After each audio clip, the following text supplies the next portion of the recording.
2-3 রকমের ঢেঁড়স আছে, সাথে 4 রকমের বেগুন আছে। আমার বড় মেয়েটা বলে, আম্মু somehow there is a difference between steam bean and বরবটি। অনেকে মনে করে শুধু পেঁয়াজের পাতা খাবো, পেঁয়াজ হবে না, বাট পেঁয়াজও হবে। এটার যে গোড়াটা হয় সেটা ভর্তা খেতে মজা। চাল ধোয়া, ডাল ধোয়া, সবজি ধোয়া পানি, সেগুলো সবই আমি আমার গাছে দিই। আমার এক্সট্রা পানি তেমন দেওয়া লাগে না। আমি তার থেকে হয়তো পাইছি বা something, but she have a green থাম।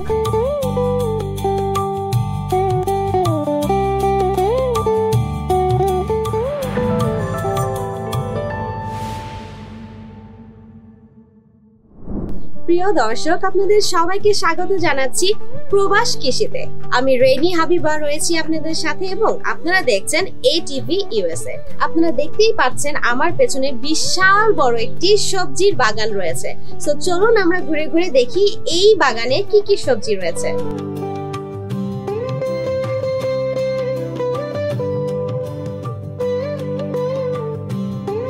প্রিয় দর্শক, আমরা রয়েছি ফাতেমা আপুর বাগানে।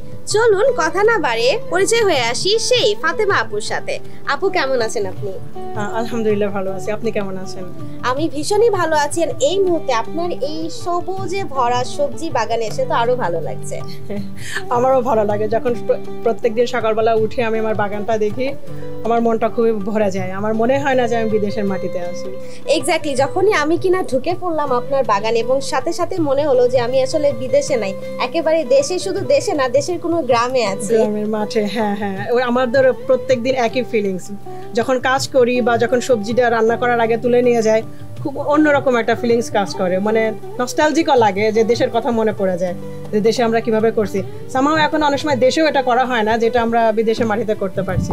চলেন আমি আপনাকে কিছু সবজি দেখাই। জি অবশ্যই। সো আমরা প্রথমে শুরু করতে চাই, জানতে চাচ্ছি আপনার কাছে কিভাবে আপনি এই চিন্তা ভাবনা শুরু করলেন, কেন শুরু করলেন এই সবজি বাগান প্রবাসের মাটিতে? আসলে সবজি বাগান করতে, মানে গার্ডেনিং করতে আমার খুবই ভালো লাগে। আমার দেশে, আমার যশোরে, আমার বাবা মার ছাদের উপরে তারা, আমি দেখেছি ছোটবেলা থেকে সবসময় দৈনন্দিন যেসব সবজিগুলো লাগে, মরিচ বলেন, টমেটো বলেন, মানে ছোটোখাটো কিছু সবজি সবসময় আব্বু আম্মু লাগাইতো আমাদের রুফটপের উপরে। তো ওখান থেকে নিজেরও ভালো লাগে। তো আমরা যখন অ্যাপার্টমেন্টে থাকতাম, আমি একটু ট্রাই করছি আমার ব্যাকইয়ার্ডে, আমরা ব্যালকনিতে করতে। যখন আমি বাড়ি কিনছি, তো এখন আমার বিশাল জায়গা, একটু একটু করে চেষ্টা করছি মানে করার জন্য। এখানে কিছু গাছ পাওয়া যায় কিছু দোকানে, আবার কিছু গাছ আমার বাবা মা বা শ্বশুর শাশুড়ি ওরা হচ্ছে যে আপনার দেশে যাওয়া আসা করে, তো ওখান থেকে কিছু সিড আমাকে এনে দেয়। আবার কিছু সিড আমি এক বছরের থেকে আরেক বছরে আবার রেডি করে রাখি, সেগুলো থেকেই আর কি প্ল্যান্টগুলো করা। সো এই যে জুকিনি বাংলাদেশে খুব বেশি প্রচলন নেই। সো জুকিনির যে চারাটা, সেটা কোথা থেকে নিয়েছেন? এখানে হিলসাইডে 217 একটা স্টোর আর কি, ওখানে ওরা অনেক সুন্দর এবং কম প্রাইসে ওরা চারা বিক্রি করে। সো আলহামদুলিল্লাহ ওরা পছন্দ করছে। জুকিনি এই মুহূর্তে গাছে শেষের দিকে জুকিনি খাইছি, আলহামদুলিল্লাহ অনেকগুলাই জুকিনি খাইছি। ওখানে আরও কিছু দেখেন ঢেঁড়স, আমার বাচ্চাদের এটাও একটা প্রিয় জিনিস, ঢেঁড়স ফ্রেশ আবার আছে আলহামদুলিল্লাহ। আমার 2-3 রকমের ঢেঁড়স আছে, সাথে 4 রকমের বেগুন আছে, আপনারা দেখতে পারবেন। এই যে এটা আছে গ্রিন বেগুন, এটা বাংলাদেশের থেকে আব্বু চারা বিসি আনছে, এখানে লাগাইছি। আবার আরেকটা আছে আমার শ্বশুরবাড়ির এলাকায়, ওরা খুব ভর্তা খেতে পছন্দ করে, মোস্টলি ওটা ভর্তা খাওয়ার জন্য। দেখছেন ছোট্ট গাছ, বাট আলহামদুলিল্লাহ অনেকগুলা। আমি একটা উঠাই, দেখেন অনেক ধরে এগুলা, এবং এটা ভর্তা খাইতে অনেক মজা। হ্যাঁ, একেবারে বাংলাদেশি, এবং এটা একটা জমজ বেগুন কিন্তু আমরা দেখতে পাচ্ছি। হ্যাঁ হ্যাঁ হ্যাঁ। তো নরমালি দেখা যায় যে এখানকার বাচ্চারা শাকসবজি তেমন খেতে পছন্দ করে না, কিন্তু আপনার যেভাবে আপনার বাগান হয়েছে এবং বাচ্চারা তো দেখলেই মনে হয় শাকসবজি খাওয়ার উৎসাহ বাড়ে। আমি ওইটাই উৎসাহটা বাড়ানোর জন্যও আসলে আরও এই বাগানের প্ল্যানটাও কিছুটা করা, যাতে ওরা দেখবে গাছ কেমন হয়। মাঝে মাঝে ওদেরকে নিয়ে আসি, দেখায় যে দেখো এই গাছটা এরকম দেখতে, ওরা তো জানে না। আপনি বিশ্বাস করবেন কিনা জানি না, করলা কিন্তু আমার বাচ্চাদের খুবই প্রিয় একটা ভাজি। আমার মেঝো মেয়েটা মোস্টলি ও তো আমাকে আরও হেল্প করে, ওর আবার বড় হয়ে শেফ হওয়ার ইচ্ছা, সো কুকিংয়ে বা এই যে গার্ডেনিংয়ে কিছু জিনিসে সেও সাহায্য করে আমার সাথে এখানে। সো আপনি যে এখানে অনেক বিশাল বড় একটা বাগান, এই বিশাল বড় বাগানের জন্য নিশ্চয়ই অনেক প্রচুর মাটির প্রয়োজন পড়ে। সো এই মাটিটা আপনারা কোথা থেকে কালেক্ট করেন? ওকে, মাটির এখানে আমি একটা কথা বলবো, মাটি আমি এত কিনি না আপু, বুঝছেন, মাটি আমি অল্প কিনি। আর এই যে পুরো সারা বছরের যে কিচেনের যে কম্পোস্টটা হয় সেটা আমি সেভ করি, ইভেন দো শীতকালে পুরো শীত মানে কম্পোস্টটা আমি ওটা সেভ করে আমার অনেক ওখানে কন্টেইনার দেখতে পাবেন, সেসব কন্টেইনারগুলোতে আমি সব জমায় রাখি, দূরে রাখি যাতে গন্ধ না হয়, বা আমি চাইও না যে আমার প্রতিবেশীও কোনো মানে বদার ফিল করুক, ঢাকনা দিয়ে ঢেকে রাখি। রাখার পরে এবার অনেক সময় কী করে জানেন, গর্ত করি, আমি ঠিক করি কোন জায়গায় কোন গাছটা লাগাবো, গর্ত করে ওখানে দিয়ে রাখি, তাহলে ওটা ওখানে সার হয়। আবার কিছু ওই কন্টেইনারেই রেখে দিই, দেওয়ার পরে অল্প কিছু মাটি এখানে বিভিন্ন স্টোরে যেমন হোম ডিপোতেই পাওয়া যায়, ওখান থেকে কিছু কালেক্ট করি। সো আপু মোটামুটি কত প্রকারের গাছ আছে আপনার এই বাগানে? মরিচটা হবে হচ্ছে আপনার 4 রকমের। আপনি জানেন না হ্যালোপিনোটা দেখছেন, হ্যালোপিনোটা 2 রকমের, এই একটা এরকম সাদা এরকম টাইপের, আর একটা একদম গ্রিন যেটা হ্যালোপিনো দেখেন। আর এটা ছোট হইলেও এই মরিচটা যেমন অনেক ঝাল, অনেক দক। হ্যাঁ, আবার ওখানে আমার বেগুন আছে হচ্ছে 4 রকমের। এই যে বললাম এটা একটা বাংলাদেশে যেটা গ্রিন লম্বা হয়, আবার এখানে যে বেগুনি কালারের যেটা আমরা চাক ভেজে খাই এরকম আছে, আবার গোল মানে গোল আর একটা আছে, হ্যাঁ গায়ে দাগ দাগ। হ্যাঁ, তারপরে ঢ্যাঁড়স আছে 2 রকমের, একটা একটু মোটা আর একটা একটু লম্বা বেশি হয়।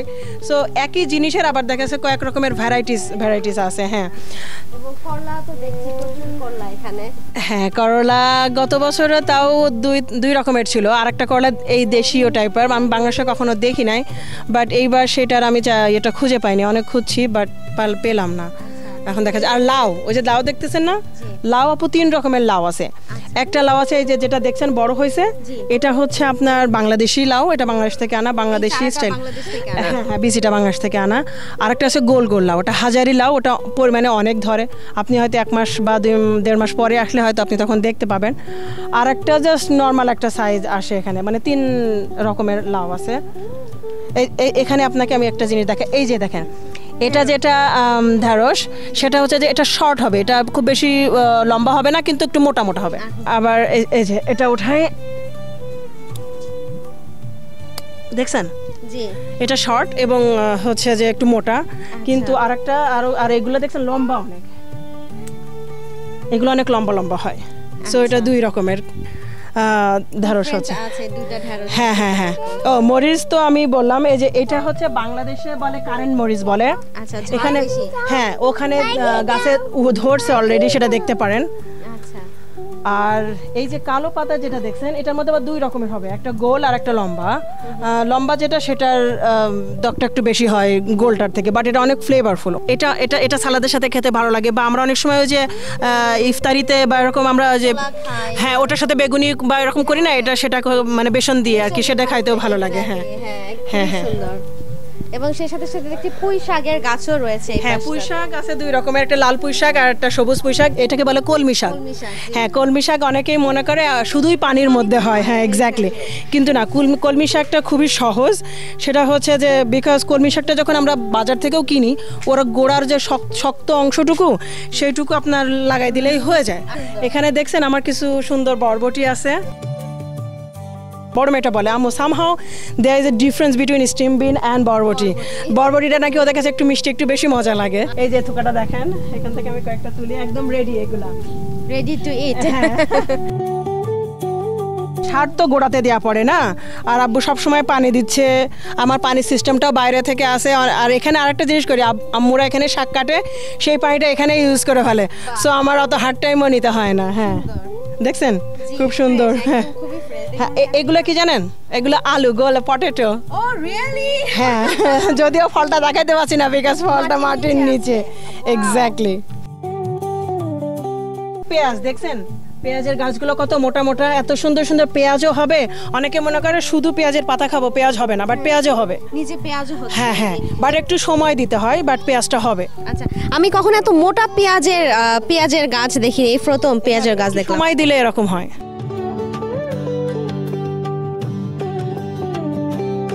ডাটা নিয়ে আমি একটুখানি বলি। আমি 15 বছর ধরে আমেরিকাতে থাকি। আমি জানি না আপনি কখনো দেখেছেন নাকি? আমিও দেখি না। দেখেন কত মোটা, দেখছেন? এবং এগুলো স্বাদ জিভে মানে মনে থাকার মতো একদম। হ্যাঁ, আমার এটা ডাটাই বাট কয়েক রকমের ছিল, কয়েকটা খেয়ে ফেলছি, বাট এখন এখানে একটা লাল আছে আর ওপাশে একটা সবুজ ডাটা আছে। একটাতে 1 সাজের বেশি হবে এবং এটা আরো বড় হবে, একটা মানুষের হাইটের থেকেও বড় হয় ডাটাগুলা, বুঝছেন? এখানে আরো কিছু ডাটা আসে, এই জন্য এটা বুঝতে হবে যখন এখনো ফুল আসে না, খেয়াল করছেন? তার মানে এটা আরো বড় হবে। যখন ফুল আসবে তখন ওই ফুল থেকে কি? আর হ্যাঁ, ফুল থেকে ওই সিডগুলো আপনি তখন রেখে দিতে পারেন যদি নেক্সট ইয়ারের জন্য। আমি আপনাকে ছোলা দেখাই। আমি জানি না বিদেশের মাটিতে কেউ করে নাকি, বাট দেখেন গৌমৌরি। বাহ, এটা কি এখানে ফল ধরবে? হ্যাঁ হ্যাঁ, এই যে ফুল আসছে না, এখান থেকেই ধরবে। আবার সাথে আরেকটা জিনিস, এটার যে গোড়াটা হয় সেটা ভর্তা খেতে মজা। রিয়েলি? হ্যাঁ, আম্মু মানে আম্মুর কোন ফ্রেন্ডের বাসায় খাইছে, পরে আমাকে একটা, যেমন আমি সবগুলো রাখি না, আরও হয়েছিল, তো আম্মু ওই যে ভর্তা করে মানে দিছে, আসলেই ভালো লাগে, অনেক মজা লাগে খেতে। চাল ধোয়া, ডাল ধোয়া, সবজি ধোয়া পানি, সেগুলো সবই আমি আমার গাছে দিই, আমার এক্সট্রা পানি তেমন দেওয়া লাগে না। সো ওই পানিগুলো থেকে এক্সট্রা সারও, তার মানে প্রোটিন বা সার গাছের চলে আসতেছে। এক্স্যাক্টলি, সেগুলো চলে আসতেছে। ইভেন আর এত সবজি দেখছেন, আমার কি পরিমাণে পানির বিল আসার কথা, বাট আলহামদুলিল্লাহ আমার অত পানির বিল আসে না, বিকজ আমি ওই পানিটা এখানে ইউজ করি। আচ্ছা, সো নর্মালি কবেলা আপনাকে পানি দিতে হয়? ইটস ডিপেন্ড, দুবেলাই দিই, বাট ইটস ডিপেন্ড, বৃষ্টি বা সব কিছু মিলে সকালে আর হচ্ছে যে বিকালে দিলেই হয়, বাট সব গাছে সকাল বিকাল না, কিছু গাছে আপনার প্রতিদিন না দিলেও চলে। কিছু এটা বুঝতে হবে আপু, গাছের সিচুয়েশনের উপরে, মাটির উপরে, সব কিছুর উপরে বেসিক, কারণ বেশি পানি দিলেও আবার গাছ নষ্ট হয়ে যায়। সো এই যে ছোট ছোট ইনফরমেশন যেগুলো আপনি দিলেন, এবং যারা কিনা বাংলাদেশি আমার দর্শক রয়েছেন, প্রবাসী বাঙালি স্পেশালি, এটা আমি শেয়ার করতে চাই। আমার কিছু অভিজ্ঞ ব্যক্তি আছে, আমার বাবা মামা, শ্বশুর শাশুড়ি, সো তারা আমাকে কিছু জিনিস বলছে বা তারা নিজেরাও এগুলো করে। সো তাদের থেকেই এই ছোটো ছোটো টিপসগুলো আমার শোনা এবং জানা, এবং তারাই আমাকে সাহায্য করে এগুলো করতে। তা নাহলে আমার একার পক্ষে আসলে কঠিন আমার এগুলো করার, কারণ আমার বাবা এবং আমার শ্বশুর মোস্টলি দিনের মানে অর্ধেকটা সময়ই এই গার্ডেনেই পড়ে থাকে। মানে সকালে ভোরে আব্বু নামাজ পড়ে আসোই না, সে আসে দেখতে যে ওই যে ফুলের কিছু ব্যাপার থাকে, যে যখন জালি পড়ে তখন ওখানে কিছু পরাগায়ন ঘটানোর যে কিছু ব্যাপার থাকে, সেগুলো মেনটেন করা। আবার যখন জালি পড়ে, লাউটা খুবই সেন্সিটিভ, তো লাউয়ের হয় কি যে যখন জালি পড়ে তখন এই যে মশা বা এই ধরনের ছোটো ছোটো ইনসেক্টগুলো ওরা আপনার ইনজেক্ট করার মতো করে, সো লাউটা জালিটা নষ্ট হয়ে যায়। সো আব্বুর ওটার আবার স্প্রে আছে, আব্বু ওগুলো তখন স্প্রে করে দিলে আর ওগুলো হয় না, সেভ হয়ে যায় জালিগুলা। প্রবাসে যারা থাকেন, বিশেষ করে যারা সিনিয়র পারসন, তাদের কিন্তু খুব একটা বোরিং লাগে, কারণ এখানে বাংলাদেশের মতো সেই আড্ডা নেই, সেই মাঠে যে ঘোরাফেরা করা, বাজারে যে আড্ডা দেওয়া, সেটা নাই। সেক্ষেত্রে কিন্তু এটা একটা ভীষণ ভালো ব্যবস্থা যে এই সময়টাতে তারা ব্যস্ত থাকছে এবং মন খুলে আরাম করে কাজ করতে পারছে। হ্যাঁ, না এটা ঠিক বলছেন। হ্যাঁ, এটা করে আব্বা আমার যে মুরব্বী 4 জন আছেন, তারা এটা করে অনেকটা সময় তারা এখানে ব্যয় করে। সাথে আমি আরেকটু বলবো, আমি ওখানে আপনারা দেখছেন একটু ঘাস, রাইট? এরকম না, মানে আপনারা পার্কে গেলে যেরকম সুন্দর গ্রিন ঘাস দেখতে পান, আমার পুরোটা ঠিক ওরকম ছিল। সো এটা আমি এরকম বলতে চাই যে আমার আম্মু মোস্টলি লাস্ট ইয়ার এবং তার আগের ইয়ারে অল্প অল্প করে করে আম্মু নিজে এগুলো কোপায়ে কোপায়ে সেই ঘাসগুলো সব আলাদা করছেন। আর এই ইয়ারে আমরা কিছু মানে হেল্প করছি, কিন্তু লাস্ট 2 ইয়ারে আমি ওইভাবে পারি নাই। তখন আমার শ্বশুর নতুন আসেন, তখন আব্বুও ছিল না, আমার শ্বশুরও ছিল না, আমার শাশুড়িও আসা যাওয়ার মধ্যে ছিল, মোস্টলি আম্মু এটা করছেন। আর আমার তখন দেখছেন আমার ছোটো ছোটো 2 বেবি, সো আমি ওইগুলো নিয়ে একটু ব্যস্ত থাকিছি। সো এটা আম্মু অনেক হার্ড টাইম নিছে। আমি অনেক সময় একটু রাগ করছি যে আম্মু তুমি এত করতে যেও না একার পরে, but she have a green থাম, আমি বলবো। মানে আমি তার থেকে হয়তো পাইছি বা something, but she have a green থাম। মানে কোথা থেকে এখানে তার কিছু ফ্রেন্ড আছে, তাদের থেকেও কিছু সময় কিছু চারা নিয়ে আসে। যদি শোনে কারুর থাকে না কিছু গুড, সব চারাই ভালো ফলন দেয় না। কিছু আছে যে, যেমন এটা দেখছেন, এটা ছোট ছোট টমেটো হয়, বাট কি পরিমাণে ধরে আপনি কল্পনাও করতে পারবেন না। এক এক থোকায় মানে 5 থেকে 10টা করে, একটা সিঙ্গেল হয়তো ওইভাবে পাবেনই না। তো আম্মু এই কালেকশনগুলো কোথাও শুনলে না, তখন সেখান থেকে ট্রাই করে সিড হোক বা চারা হোক কালেক্ট করার জন্য। দর্শক, আমরা চলে যাচ্ছি একটু আঙ্কেলদের কাছ থেকেও জানতে কেমন লাগছে প্রবাসে এসে এই সবজি বাগান করতে। দেশের মাটিতে ধরেন আমরা বসে থাকা মানুষ, এগুলি করতে আমাদের খুব আনন্দ পাই আমরা। যার কারণে আমরা এই গাছ লাগাই। আবার ফলগুলি ঠিক মতো আসতেছে কিনা ওটা আমরা দেখি, তারপরে আপনার ওগুলি আবার সময় হলে তুলে দেই। এই কাজগুলি আমরা করি। বাহ, সুন্দর। বাংলাদেশে যখন ছিলেন তখনও করা হতো? তখনও করতাম এগুলি, এইসব কাজ আমরা বাংলাদেশে করতাম। এটা আমি গ্রামে থাকতেই তো করতাম, আমি তো শিক্ষক ছিলাম, তো সকাল বিকাল আমার নিজের খেতে করতাম। তারপর যখন এই মেয়ের বাসা এখানে আমেরিকাতে আসছি, বসে থেকে কি আর করব, তো এই সবজির বাগান করি। মূল কথা কি যে আমি ফজরের নামাজ পড়ে আর বাসার ভিতরে থাকি না, এসে কোন গাছে কি অবস্থায় পানি দিতে হবে না সার দিতে হবে এই সমস্ত দেখাশোনা করি, খুব ভালো লাগে। আপনার মেয়ে বলছিল আপনি অনেক সাহায্য করেন, পুরো জায়গার ঘাস আপনি একাই উঠিয়েছেন। সো কেমন লাগে এই বিদেশের মাটিতে যখন এই ধরনের কাজ করেন? আমি একটু সবজি প্রেমী, তো সবজি লাগাইতে খাইতে দুইটাই আমি পছন্দ করি, মানুষকে দিতেও পছন্দ করি। তো আমার যারা নেইবর আছে, আমার যারা পরিচিত আছে, আত্মীয় আছে, সবাইকে দেই। তো বিশেষ করে আমি চেষ্টা করি যে দিকটা সেটা হচ্ছে যে মাটিটা, সারটা, জৈব সারটা। আমার কিচেনের যে সবজির বাকি যে অংশটা, কলার খোসা, পেঁয়াজের খোসা, রসুনের খোসা থেকে শুরু করে প্রত্যেকটা মানে বাকি অংশটা আমি কালেক্ট করে একটা কন্টেনার আছে বড়, ওইখানে রেখে দিই। আর প্রত্যেকটা বাকেটের ভিতরে রাখি, রেখে ওইগুলো যখন আস্তে আস্তে পচে হয়ে যায়, তখন ওর পরে কিছুটা মাটি এখান থেকে একটা জায়গাতে গর্ত করে কিছুটা মাটি ওইখানে দিয়ে দিই, ওইখানের গাছটা লাগিয়ে দিই। তো এই জন্য বাইরের কোনো মাটি আমার খুব একটা লাগে না। সো একেবারে গাছের তাজা তাজা ছোলা তোলা হচ্ছে এবং সেই ছোলাটা কিন্তু ভেজে আমাদেরকে খাওয়ানো হবে।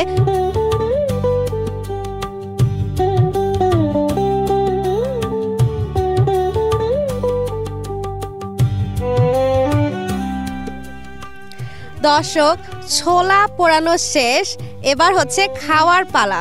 খেয়ে দেখি কেমন লাগে। একদম পোড়ানোর পরেও ভেতরে এত নরম, এত সফট, খুবই সুন্দর, ভীষণ ভালো লাগছে। সো চলুন চলে যাই চুলাতে এখানে কিভাবে বাংলাদেশের মতো রান্না করেন ওনারা দেখতে। বিদেশের মাটিতে এইভাবে কাঠের বা লাকড়ির বলি কিনা সেই চুলাতে রান্না হচ্ছে, একেবারে পুরা দেশি স্টাইলের। খড়ির চুলা রান্নার যে স্বাদ সেটা কিন্তু অন্য যে গ্যাসের চুলায় বা ইলেকট্রিক চুলায় রান্না করা হয় তার মতো একেবারেই না। সো সেই স্বাদটা, বাংলাদেশের সেই স্বাদটা ধরে রাখার জন্যই কিন্তু সেই ব্যবস্থা।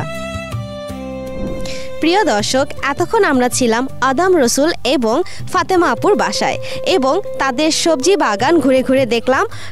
এই সবজি বাগানে এমন কিছু সবজি আমি আমার জীবনে প্রথম দেখেছি, যেমন ওটাকে বলে ছোলা বুট এবং বরবটি এবং সেই সাথে সাথে স্ট্রবেরি নেই এমন কোনো সবজি।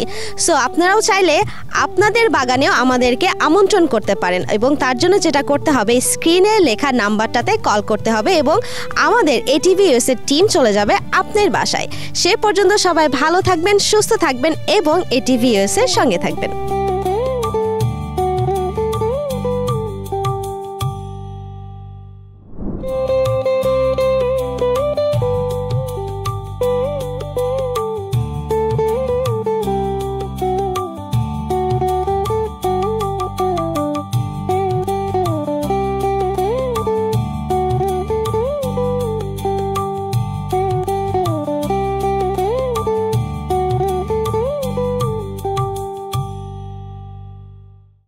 এটিভি ইউএসএ, বিশ্বজুড়ে বাঙালিয়ানা।